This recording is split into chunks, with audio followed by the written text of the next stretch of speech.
हर हर महादेव। हरे कृष्ण दोस्तों कल है इंदिरा एकादशी। इंदिरा एकादशी का यह व्रत कथा सुनने मात्र से ही पितरों को मिलती है मोक्ष की प्राप्ति। 28 सितंबर को इंदिरा एकादशी जो है अत्यंत महत्वपूर्ण है। अश्विन मास के 7 पक्ष में आने वाली इस एकादशी का व्रत करने से पितृदोष दूर होता है तथा यह एकादशी पितरों को अधोगति से मुक्ति और मोक्ष दिलाने वाली मानी गई है। इस कथा को सुनने मात्र से ही वाजपेय यज्ञ का फल मिलता है। चलिए अब हम एकादशी व्रत की पौराणिक कथा को श्रवण करते हैं। धर्मराज युधिष्ठिर के पूछने पर भगवान श्री कृष्ण ने इस इंदिरा एकादशी की व्रत की कथा के बारे में बताया है। श्री कृष्ण ने धर्मराज युधिष्ठिर से कहा, आज मैं तुमको इंदिरा एकादशी के व्रत की कथा का महत्व बताऊंगा और इस कथा को श्रवण मात्र से ही पितरों को मोक्ष की प्राप्ति होती है, इसलिए इस कथा को ध्यान पूर्वक अवश्य सुनना। सतयुग के समय में महेश्वती नाम की एक नगरी में इंद्रसेन नाम का एक प्रतापी राजा धर्मपूर्वक अपनी प्रजा का पालन करते हुए शासन करता था। वह राजा पुत्र पौत्र और धन आदि से संपन्न था और वह भगवान विष्णु का परम भक्त था।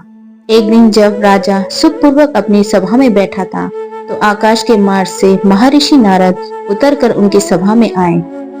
राजा उन्हें देखकर हाथ जोड़कर उन्हें प्रणाम किया और विधि पूर्वक उन्हें आसन में बिठाया। उन्हें राजा से पूछा, हे राजन, आपके 7 अंग कुशल पूर्वक तो है, तुम्हारी बुद्धि धर्म और तुम्हारा मन विष्णु भक्ति में तो रहता है।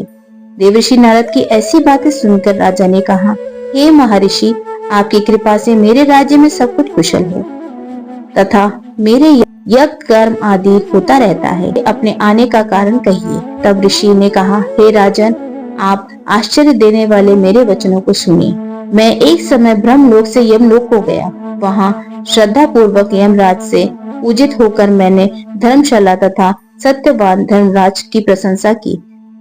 उसी यमराज की सभा में महान ज्ञानी और धर्म आत्मा तुम्हारे पिता को एकादशी का व्रत भंग होने के कारण देखा। उन्होंने कहा कि पूर्व जन्म में कोई विघ्न हो जाने के कारण मैं यमराज के निकट यहाँ रह रहा हूँ।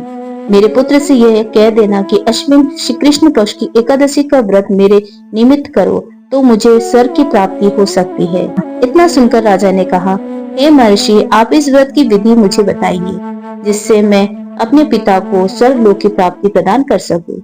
नारद जी कहने लगे, अश्विन मास कृष्ण पक्ष की दशमी के दिन प्रातः काल श्रद्धा पूर्वक स्नान आदि से निवृत्त होकर पुनः दोपहर को नदी आदि में जाकर स्नान करे। फिर श्रद्धा पूर्वक पितरों का श्राद्ध करे और एक बार भोजन करे। प्रातः काल होने पर एकादशी के दिन दातून आदि करके स्नान करे। फिर व्रत के नियमों को भक्ति पूर्वक ग्रहण करते हुए प्रतिज्ञा करे कि मैं आज संपूर्ण भोग को त्याग कर निर्वाह एकादशी का व्रत करूंगा।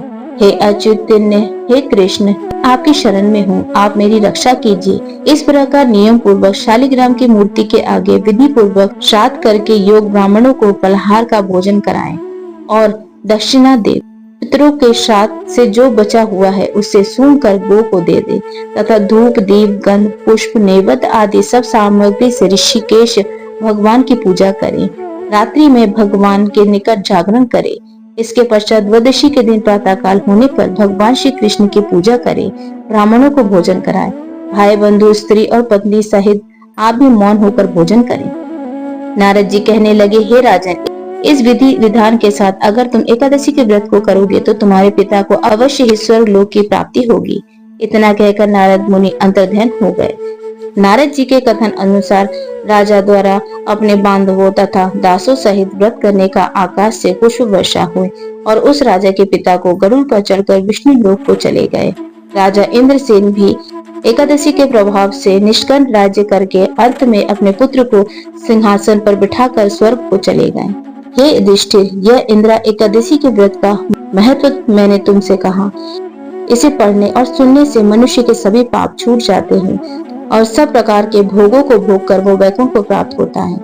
इतना ही नहीं, इस व्रत को करने से पितृदोष दूर होता है तथा पितृदोष से भी मुक्ति मिल जाती है और पितरों को भी मोक्ष की प्राप्ति होती है। तो दोस्तों, इंदिरा एकादशी का अत्यंत महत्व है। इस एकादशी को करने से पितरों को मोक्ष की प्राप्ति होती है, उन्हें वैकुंठ लोक प्राप्त होता है। इस एकादशी के व्रत को आप अवश्य श्रवण करें। श्रवण मात्र से ही हमारे पूर्वजों को मोक्ष की प्राप्ति होती है और हमारा भी कल्याण होता है। तो दोस्तों, आज की ये कथा आपको कैसी लगी कमेंट करके जरूर बताइए। और मेरे चैनल को लाइक शेयर सब्सक्राइब कीजिएगा दोस्तों। आप सभी को इंदिरा एकादशी की हार्दिक शुभकामनाएं। हर हर महादेव, हरे कृष्ण दोस्तों।